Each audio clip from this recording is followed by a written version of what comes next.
Hello, people. After long, I'm recording a video at home in terms of.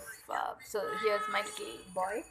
And like I said, there is this Japanese author called Ryuho Okawa, whom I think is God. Yeah, I mean, no, they say he's Buddha reincarnate. So there's this one book of his, it's called The Starting Point of Youth.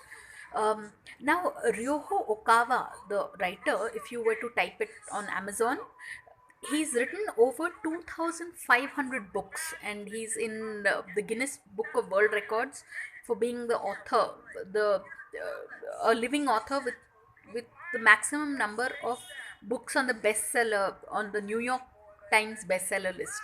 So you all should check him out. Yeah, Ryoho Okawa.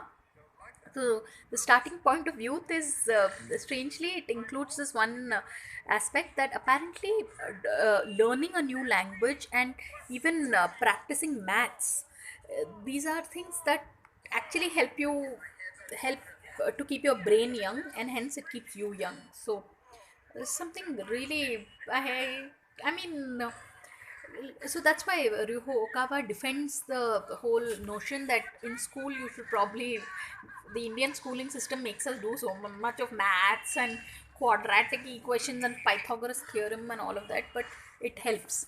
So on that note, thanks for watching and please subscribe.